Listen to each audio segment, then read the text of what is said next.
प्रिय कथा पालन सुर धरणी अद्भुत करणी मरम न जानई कोई जो सहज कृपाला दीन दयाला करम अनुग्रह सोई।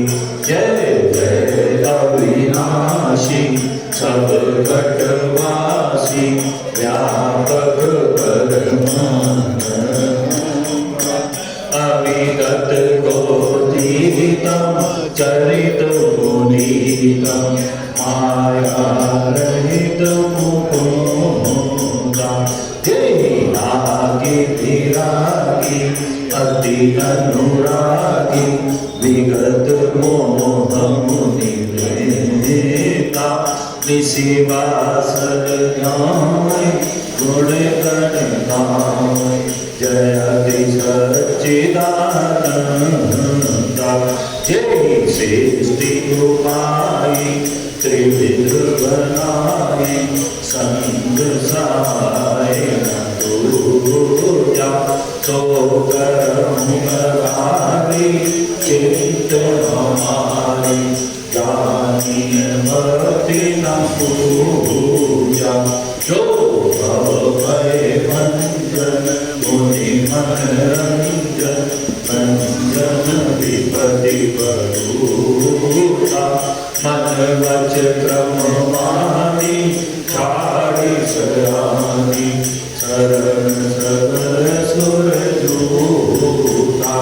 सारद श्रुति शेषा विषय अशेषा जागो नहीं जाना। दीन पियारे वेद पुकारे श्रवण सुश्री भगवान भवतारि दिगंबर सब निधि सुंदर गुण मंदिर सुखपूजा। मुनि सिद्ध सकल सुर परम दयालु नमक नाथ पद करुणा। जानि समे सुर भूमि सुनी वचन समेत सने गगन गिरा गंभीर भई हरि शोक संदेह सियापति राम। जय जय राम मेरे प्रभु राम जय जय राम करो कल्याण। हाहाकार कीन गुरु तारुण सुन शिव कंपित मोहि विरोधि अति उरे उपजा परिता करी दंडवत सब प्रेम गृह शिव सन्मुख कर जो विनय करत गद गद गिरा समझि घोर गति मोर सियापति राम। जय जय राम मेरे प्रभु राम जय जय राम करो कल्याण राजा। नमामि शबीशान निर्वाण रूप वेदों व्यापकं ब्रह्म वेदं स्वरूप बीजं निर्गुणं निर्विकल्पं निरीहं चिदाकाश आकाश वासं भजेऽहं निराकारे ओंकार मूलं तुरीयं गिराज्ञान कोटितनीशं गिरीशं करालं महाकाल कालं कृपालं गुणागार संसार पालं नतोऽहं तुषाराति संकाश घोरं गंभीरं मनोहर कोटि प्रभाषि शरीरं गौर्ण मौलिकल्लो नीच चारु गंगाल भाल भाल दुकर्णे भुजं चलत कुंडलं भूषुनेत्रं विशालं प्रसन्नं दीपकर्णं जया देहाधीश चर्मं ब्रह्ममुण्डमालं प्रियं शङ्करं सर्वनाथं भजामि प्रचण्डं प्रकष्टं प्रगल्भं परेशं प्रकण्डव्यजं बालं कोटिप्रकाशं दयाशूलनिर्मूलनमशूलपाणि वदेहं भवानि प्रतिभावेदम् कलातीतकल्याण कल्पतहारि सदा सच्चिदानन्द दाता पुरारि चिदानन्द सन्दोह मोहपहारि प्रसीद प्रसीद प्रभो मन्मथारि नायावद्युमानः पादारविन्दं भजन्ति लोके परे वानराः न तावत् सुखं शान्ति सन्तापनाशं प्रसीद प्रभो सर्वभूताधिवास न जानामि योगं पूजां नतोऽहं सदा सर्वदा शम्भुतो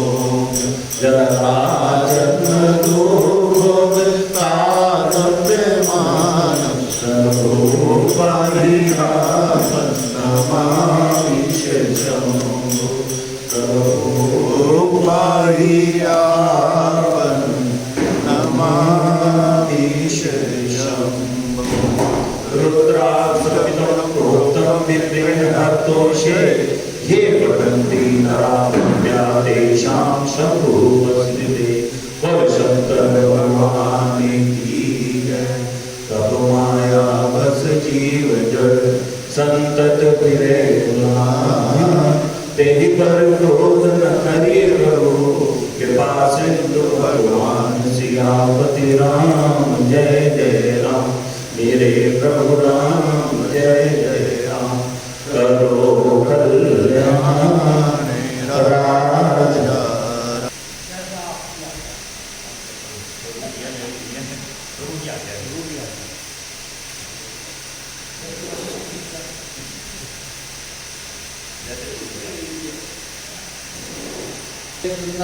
वन प्यारी लाल की जय राजा रामचंद्र महाराज की जय महापति महादेव की जय पवन सुत हनुमान की जय सब संतन की जय जो तुम्हारी माता मेरी सहाय है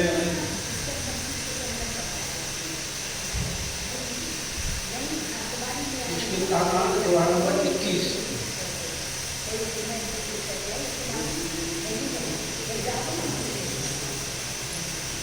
यही विधि हो तब तक नहीं आए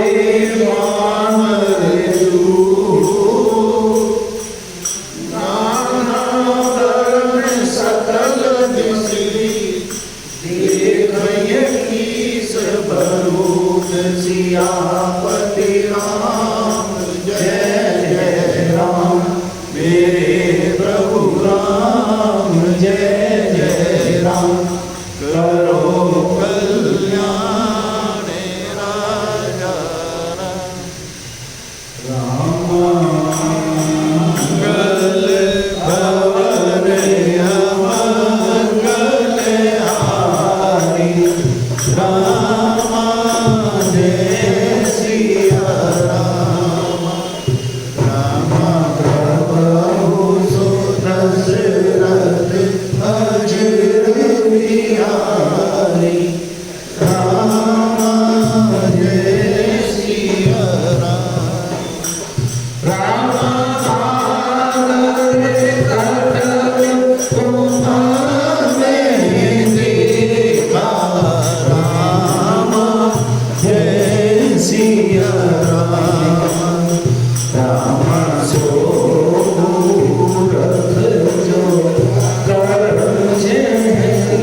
राम पद नाम ही माता जय सिया राम लगे बदन सब पूरी सना राम जय सिया राम अस कपि एक न से नाम राम जय सिया राम राम कुशल जी पूछी आई राम जय सिया राम यह कछु नहीं प्रभु मैं अधिकारी राम जय सिया राम विश्वरूप व्यापक रघुराई राम जय सिया राम काले जयते आय सुपाई राम जय सिया राम के सुग्रीव सब ही समुझाई राम जय सिया राम राम काज तोरती हो राम जय सिया राम पालन दूध जाहु जमोरा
पावनेभ्यो वैष्णवेभ्यो नमो नमः।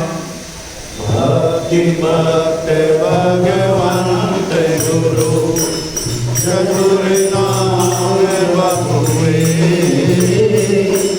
जिनके पद बंदन किए नासद बिरने संकट गहर के दियो मत पुराने इतिहास भजने को सुगल हरिदास किया हरि राम जय जय राम मेरे प्रभु राम जय जय राम करो कल्याण राजा जय श्री सिय सिय भारती शिष्य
सुंदरकांड के अंतर्गत आप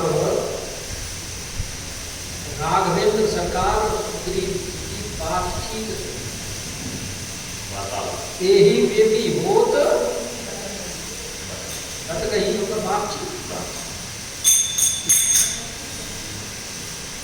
और बातचीत क्या भगवान की कोर्ट में लखनलाल जी ने सुग्रीव की पेशी ऐसा ही तो हुआ। पकड़ के लाओ उसको। राम जी ने लखनलाल जी को भेजा कि सुग्रीव को पकड़ के लाओ, अपराधी है।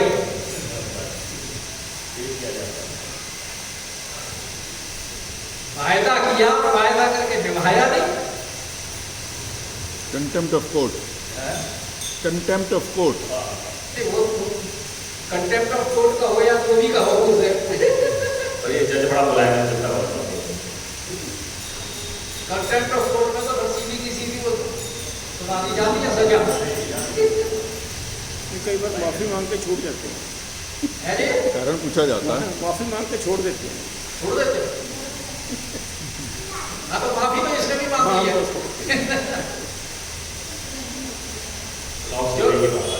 क्योंकि उसने माफी पहले तो जो लखनलाल जी के उनके सामने मांगी, सबसे पहले तो उन्होंने ही तो कहा था कि नाथ है विशेष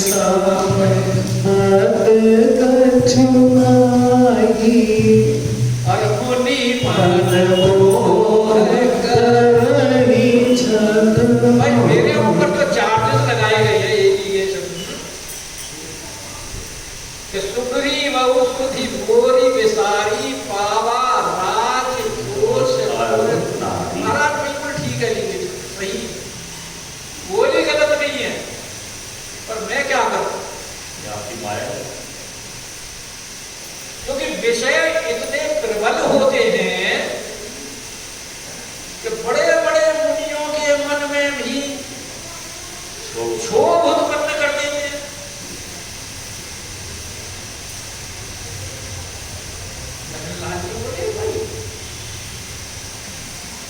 एक अपराधी तो होता है अपना अपराध ही स्वीकार नहीं करता, और ये अपराधी का अपराध स्वीकार कर रहा है, तो दोस्त उसे राम जी के सामने डालेगा, तो लखनलाल जी के सामने दोष नहीं डाला। लखनलाल जी से तो इतना कहा कि हाँ महाराज, ये विषय वस्तु ही ऐसी है, बड़े बड़े ऋषि मुनि सब भूल जाते, इसके चक्कर में पड़ जाते हैं, कोई बच नहीं पाता इससे। लखनलाल जी ने भाई ठीक है, इसने अपना समझ लेगा, अपराध स्वीकार कर लिया तो उन्हें संतोष हुआ, ठीक है। अब समझा बुझा के भाई देखो सरकार ने इनको बुलाया है, चलो। तो सुग्रीव जी आगे आगे लखनलाल, पीछे पीछे सुग्रीव जी, उनके पीछे फिर अंगद जी, हनुमान जी, और भी बानर सारे भगवान के पास पहुंच गए और भगवान के चरणों में प्रार्थना की। भगवान ने बोला हाँ भाई बोलो, अपनी सफाई में क्या पेश करके कहना चाहते हो। बोले प्रभु मेरा कोई अपराध नाथ है कोई कछुनाई में कोई।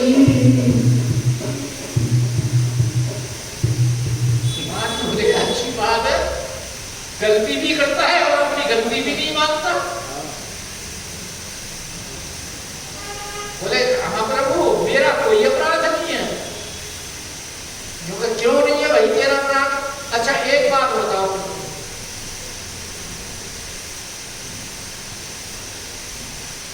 कि ये माया किसकी है? जैसे माया, जो माया सारे संसार को मोहित करती है, वो माया है किसकी? तो भगवान तो खुद कहते हैं गीता में कि भाई माया मेरी है, बड़ी प्रबल है।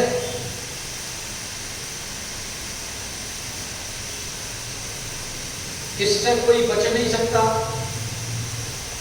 कौन बचेगा? जो मेरी शरण में आएगा।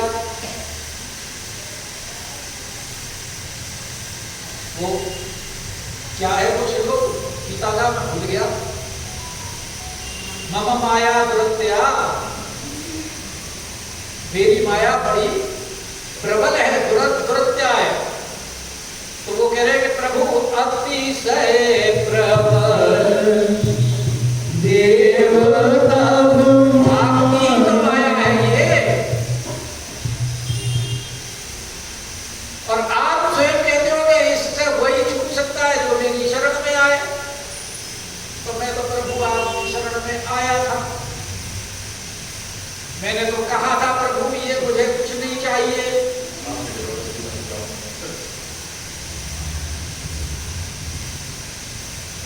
क्योंकि जब उसको ज्ञान उत्पन्न हुआ था तो उसने यही प्रार्थना की थी, प्रभा भगवान ये तो सब आदमी को इसलिए इनको मैं नहीं चाहता, मुझे तो क्या चाहिए? अब प्रभु कृपा करहु एहि भांति, सब धरि भजन करहु नित राति। मैं तो आपसे ये मांग रहा था कि आप मेरे ऊपर ऐसी कृपा करें कि मैं आपका ही भजन करूं, और आपने मुझे राजकोष वगैरह सब कुछ दे दिया। तो बताओ, मैंने ये थोड़ी मांगा था। इसलिए कह रहा है नाथ कोई कछुआइन खोई। ये तो आपने माया दी तो मैं माया के चक्कर में आ गया, और इससे कौन बच सकता है कि छूट ही राम करहु जो पाया। इससे तो कोई छूट सकता है जिसमें आप कृपा करें, क्योंकि ये विषय इतने प्रबल हैं कि इसके वशीभूत देवता भी हैं, मनुष्य भी हैं, मुनि भी हैं। कोई बच नहीं पाया विषयों से। देवताओं में जो देवताओं का राजा इंद्र,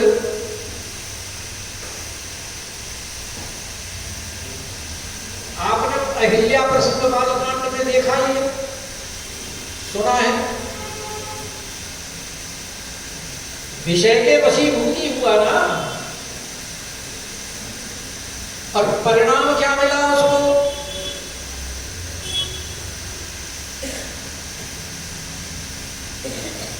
मनुष्यों में भी फिर जो आदि मनुष्य हैं,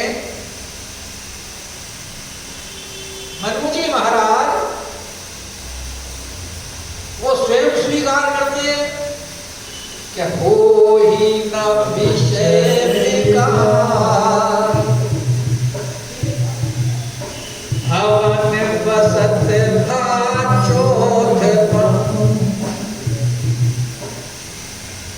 दंपति अति दुख लाग, जन्म गयो हरि भजन। ये महाराज देवता नहीं बचते, मनुष्य नहीं बचते, मुनि नहीं बचते।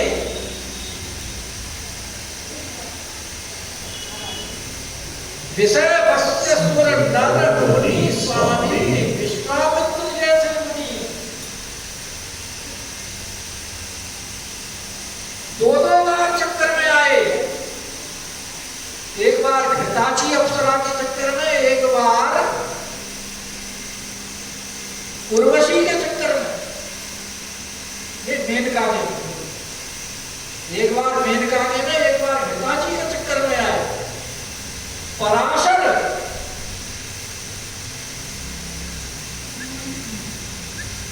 व्यास जी की उत्पत्ति, पराशर ऐसे किसी आ गए उनके चक्कर में। वशिष्ठ जी के ही तो वंश के ही है वो। भाई वशिष्ठ जी के पुत्र शक्ति, और शक्ति के पुत्र पराशर। तो इसीलिए कह रहे हैं कि विषय वश्य सुर नर मुनि स्वामी, ऐसे ऐसे प्रबल लोग जो सदैव मनन चिंतन करने वाले, सतोगुणी और बड़े बड़े गुणवान, तो मेरे जैसा पशु जो कि बानरों में कामी कहलाया जाता है, अगर वो इसमें वशीभूत हो गया तो प्रभु मेरी क्या गलती है? इसकी गलती बता रहे। अच्छा, फिर भगवान ने कहा ना, नारी के वश में हो गया, तो सबसे पहले उसने उदाहरण भी नारी का ही दिया कि नारी में सरजाई लगा घोर क्रोध तम निसिजो लोभ पास यही घर नवदाया, सो घर तुम समान रघुराय। और ये है गुण साधन तेरे नहीं हो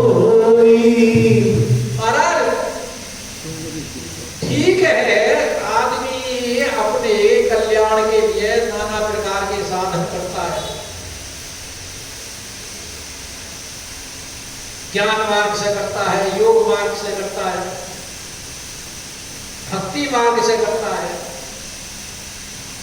लेकिन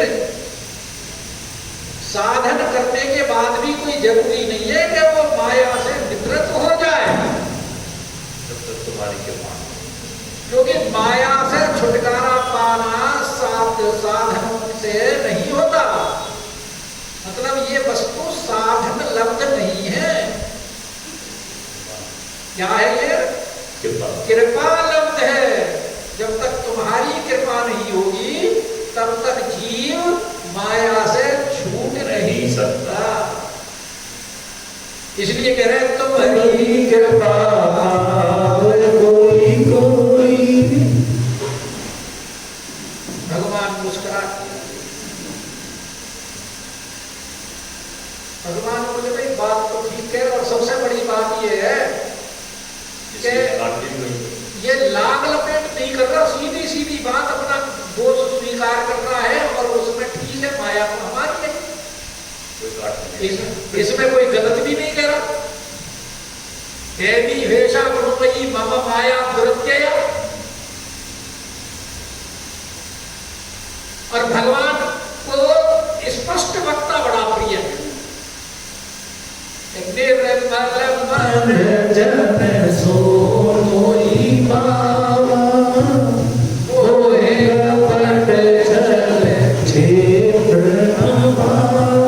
भगवान जो कपट रहित है उसको भगवान प्रिय, भगवान को वो प्रिय।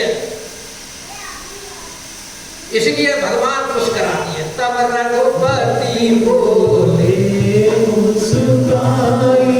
और भगवान के मुस्कुराने का मतलब क्या है? हृदय अनुग्रह इंदु प्रकाशा सूचत किरण मनोहर भास। भगवान जब किसी पर अनुग्रह करते हैं तो कैसे पता लगता है कि भगवान का अनुग्रह हुआ है, कृपा हुई है? क्योंकि भगवान के जो अनुग्रह रूपी जो चंद्रमा का प्रकाश हृदय में होता है, उसकी किरण मुस्कुराहट बन के भगवान के मुखारविंद में प्रदर्शित होती है। इसीलिए यहाँ भगवान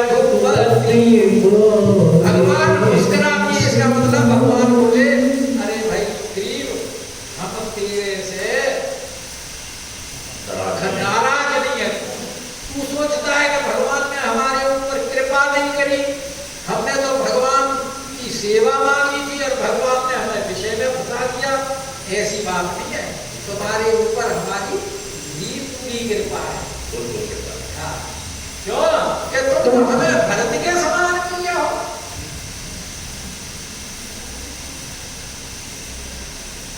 और भरत के समान किया केवल कला इन्होंने बताया ही था। जैसे लखनलाल जी के समान हनुमान जी को बताया। तो एक तो भगवान के ऐसे भक्त हैं जिनके प्रेम प्रधान है, और एक भगवान के ऐसे भक्त हैं जो सेवा प्रधान है। तो जो सेवा प्रधान भक्त हैं जैसे हनुमान जी, वो लखनलाल जी के समान हैं, क्योंकि लखनलाल जी भी भगवान की सेवा में हैं। और जो भगवान के प्रेमी भक्त हैं भरतलाल जैसे, वो सुग्रीव को इसीलिए भरतलाल के समान बताया, क्योंकि भरतलाल भी राजा और सुग्रीव भी राजा। भरतलाल जी भी राज लेना नहीं चाहते थे, सुग्रीव भी लेना नहीं चाहता था। भरतलाल जी को भी राज दिया गया और सुग्रीव को भी राज दिया गया। ये समानता है। इसलिए बोले कि तुम प्रिय हो ही भरत जी भी भाई। बोले ठीक है, अब तुम लगे गए विषयों में लगे रहे, कोई बात नहीं। और तुमने कहा कि तुम्हारा कोई गलती नहीं है, हमने तुमको विषयों में फंसाया राज और स्त्री वगैरह दे करके, पर ठीक है अब तक तुमने ऊर्जा अपनी वहां नष्ट की थी, अब अपनी ऊर्जा को उधर मत लगाना। भगवान बोले अब सोई चलता है अब अपने मन को वहां से हटा लो, और उस यत्न कहाँ करना है, अपने कहाँ लगा दिया ऊर्जा,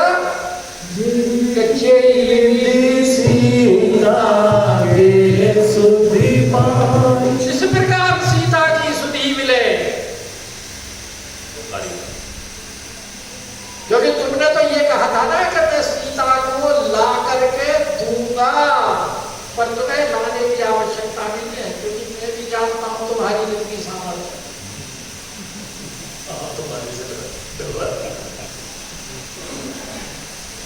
इसलिए ज्यादा कुछ नहीं डालूंगा, सिर्फ पता लगा रहे। तब तो जानकी जी का पता लगा लो, हालांकि पता तो है राम जी को भी कि जानकी जी को, क्योंकि जटायु ने बता दिया नाथ दशानन ये गति की देखल जनक सुता हरि, बता दिया था उसने। फिर आभूषण वगैरह जो ग्रीव के उपास डाले थे जानकी जी ने, तो उन्होंने भी बता दिया था। लेकिन अब रावण कहां रहता है, कहां छुपा है, ये भी पता है वैसे दक्षिण में है, क्योंकि दक्षिण दिशा में गया है, वो भी बता दिया था। लेकिन बात यह है कि वो ले गया है, और कोई चोर अगर कोई वस्तु चुरा के ले जाए तो जरूरी नहीं है कि अपने घर में ही रखे, कहीं भी छुपा। अब ये नंबर 2 का जो काम करते हैं, उनके रेट पड़ती है, कहां कहां रेट पड़ती है, कहां कहां से माल निकलता है, तो वो सब छुपा के रखते हैं। इसलिए भगवान कह रहे हैं भाई तुम ये पता लगाओ कि ये सीता के सुधि पाई, और इतने में बातचीत हुई गई थी कि यही विधि होत मत कही। अभी सिर्फ वार्तालाप ही कर रहे थे राम जी और ये, तो आए बानर जो, क्योंकि सुग्रीव ने हनुमान जी के कहने से पहले ही वानरों को भेज दिया था चारों दिशाओं में बुलाने के लिए।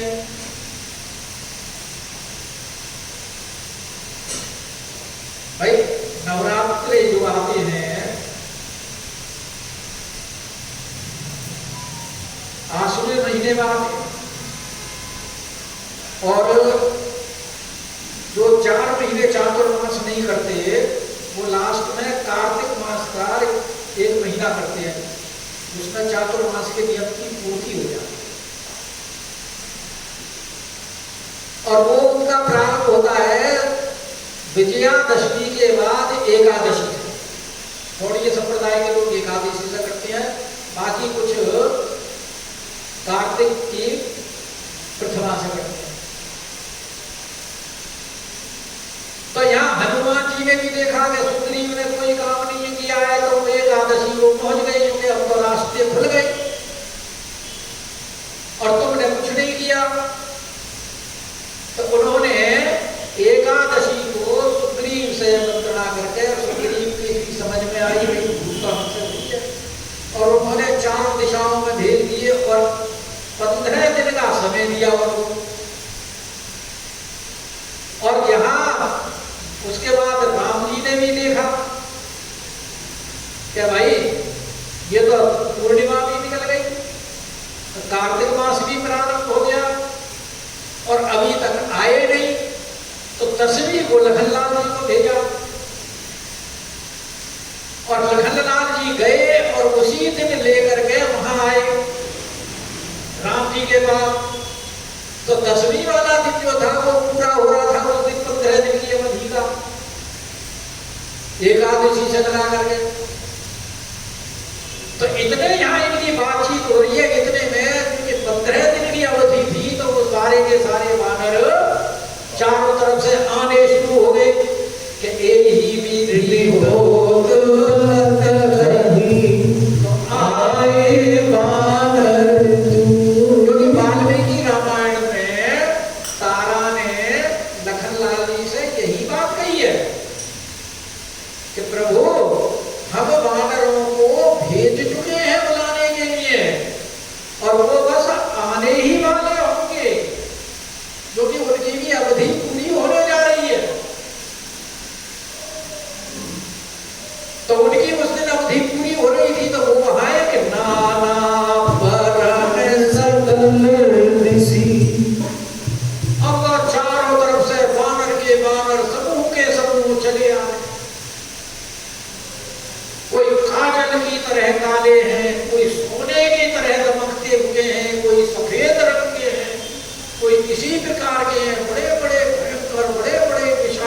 देखिए नीस भरूं। अभी तो बातचीत हो रही थी, इतने में ही चारों तरफ से वानरों के समूह दौड़े चले आ रहे हैं। भगवान शंकर कथा सुना रहे पार्वती जी को। भगवान शंकर बोले इतने वानर, इतने वानर। तो महाराज कितने वानर? तो का बस पूछो कोई होगा जो गिर पाएगा कि वानर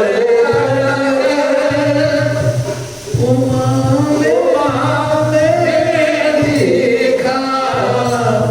मैं किसी की सुनी हुई कही हुई बात नहीं कह रहा हूं, अपनी आप की बात। मैंने वहां स्वयं देखा। क्योंकि भगवान जी जब वहां प्रवर्षण गिरी में रहे हैं तो वहां सारे देवता, कोई भौरे के में, कोई मधुकर के में, कोई किसी प्रकार पशु पक्षी इत्यादि के रूप में वहां सब भगवान की सेवा में लगे हुए थे। चौपाई आई है पीछे, जब विदा कर दिया था उन्होंने लखनलाल जी को कह करके कि इनको राजकाज दिया आओ, तो वो चले गए थे और भगवान वहां रहे। तो सारे देवता नाना रूपों में आकर के और उनकी सेवा कर रहे हैं। 4 महीने रहे थे जब तो उनमें भगवान शंकर भी थे। इसलिए भगवान शंकर कह रहे हैं कि वानर कटल वहां में देखा। तो क्या महाराज कितने थे? क्योंकि बस गिनती नहीं हो सकती, जो गिनती करे वो मूर्ख।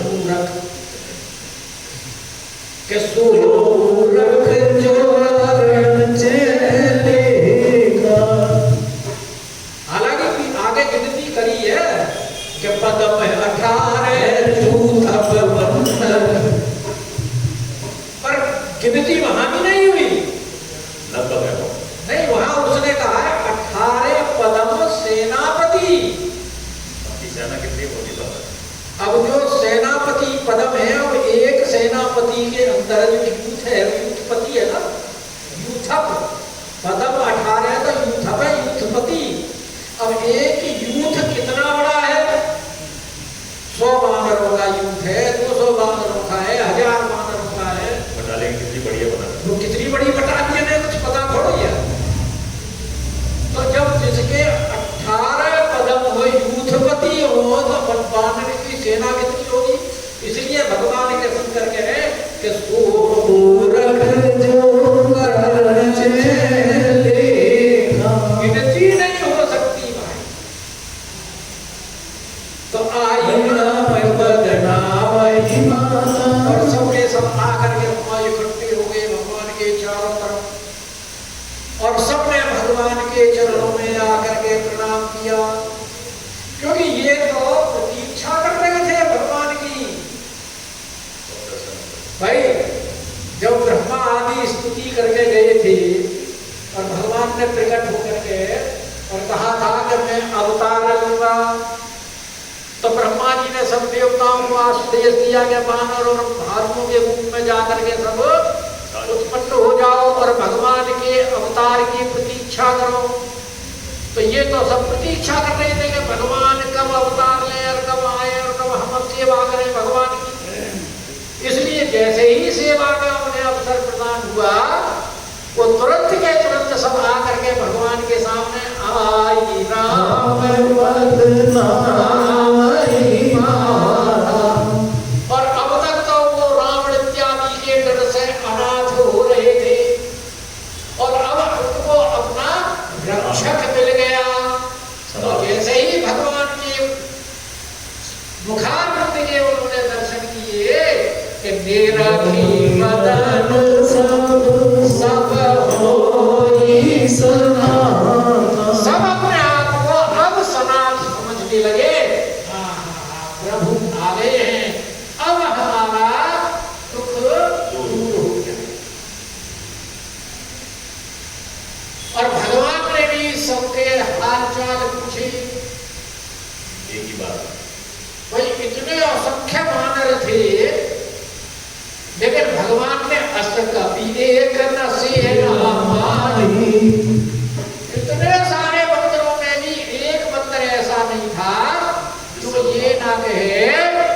कि राम कुशल तेरी पूछी नाही।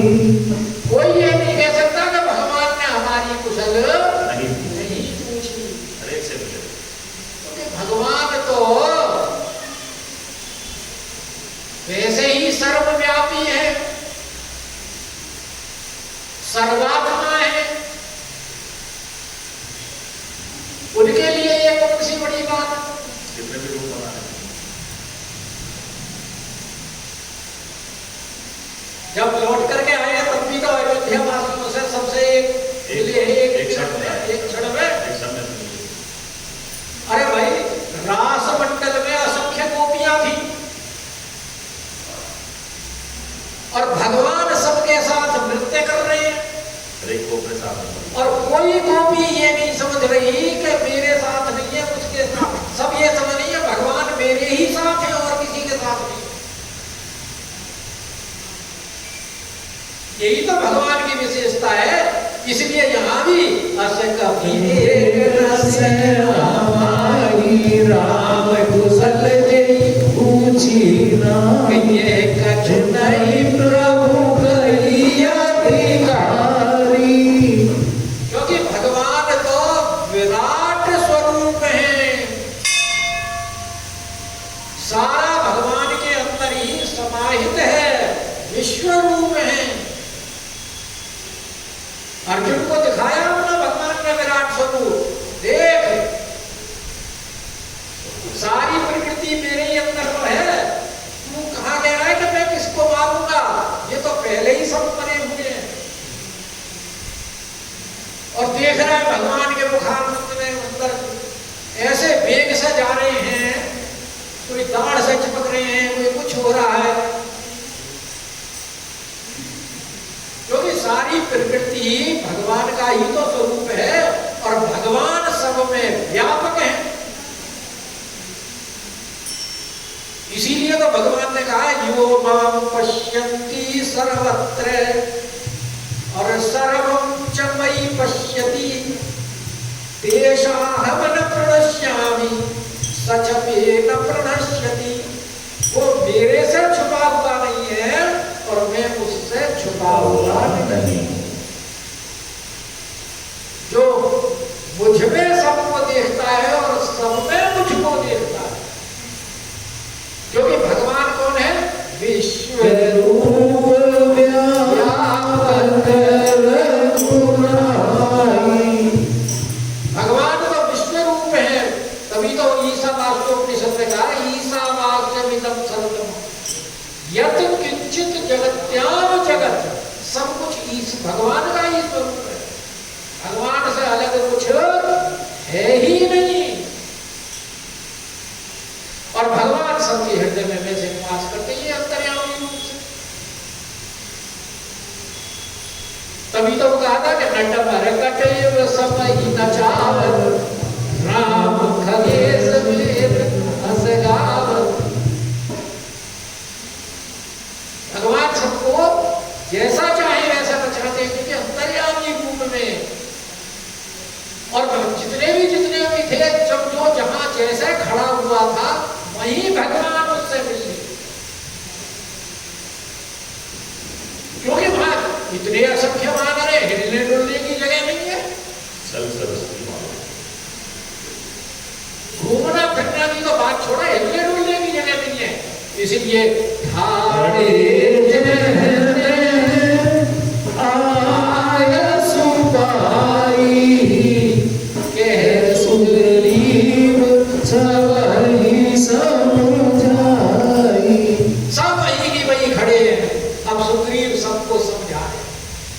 सारे वानर आ गए। सुग्रीव बोले प्रभु ये वानर सब आपकी सेवा के लिए आए हैं, आप ही इनके स्वामी हो, आप जैसा चाहो इनको आदेश दे करके वैसा कार्य लीजिए। हम भी आपके सेवक हैं, ये भी आपके सेवक, आप ही मालिक। भगवान बोले भाई देखो सुग्रीव, तुम जैसा चाहो उनको आदेश दो और ये काम तुम अपने ऊपर। तब वो बोले कि भाई देखो वानरों, भगवान का कार्य करना है क्या? सीता की खोज करना। ये भगवान का कार्य करना है, इसलिए मेरे ऊपर तुम्हारा बहुत बड़ा एहसान होगा अगर तुमने भगवान का ये काम कर दिया कि राम का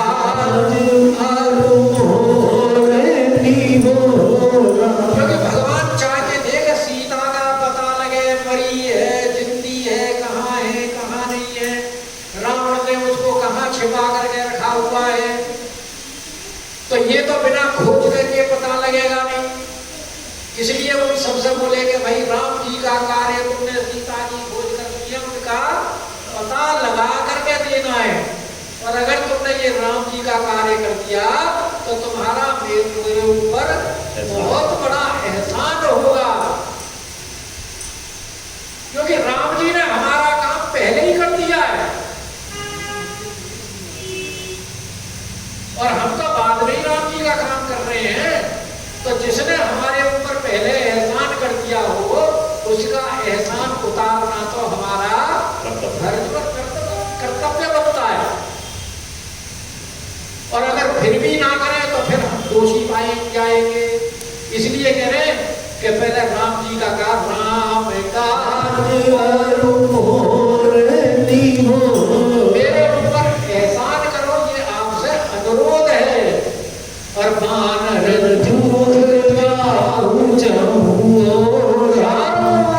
आप अपने समूहों को लेकर के जाइए खोज में, इसकी खोज में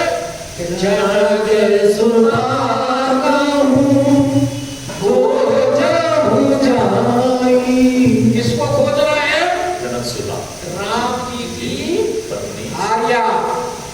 राम जी की भार्या कौन है? जनक जी महाराज जी की पुत्री,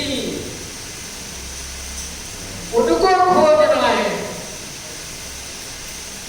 और इसका एक अर्थ और महात्मा लोग करते हैं कि भाई तुमको राम जी की पत्नी ही समझ के खोज नहीं करती है। जनक का अर्थ होता है पिता, और पिता की पुत्री मतलब अपनी बहन की खोज करती है तुमको। जैसे अपनी बहन खो जाए और उसकी खोज चेष्टा लगा करके, मन लगा करके करनी होती है, ऐसे ही तुमने जनक सुता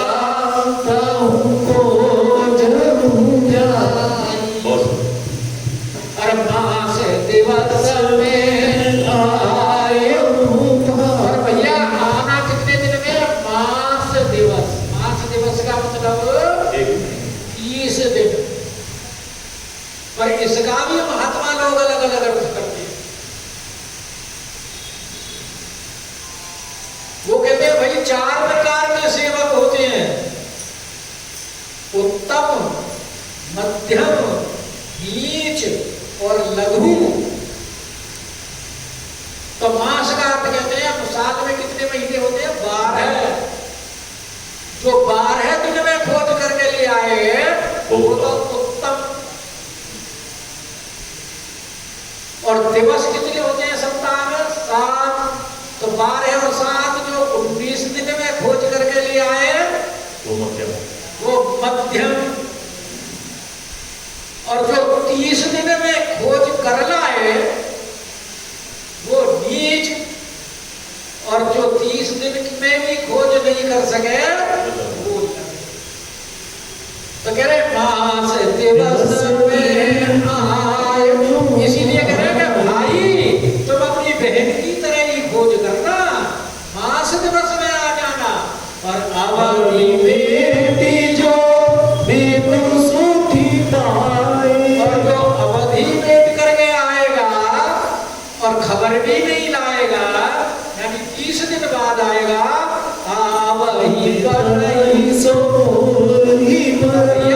समझ लो मेरे द्वारे उसका वध करवाना ही पड़ेगा। और बोले महाराज जो इससे पहले 30 दिन से पहले आ जाए तो जो है फिर तो उसे मैं अपने बराबर संपत्ति वगैरह सब कुछ दूंगा, और उसी प्रकार सुख सुविधा और स्त्री पत्नी सेवक सेविका प्रदान करूंगा जैसे मेरे पास रहती है। बल्ले बल्ले कर मन वचन सुनत सब बार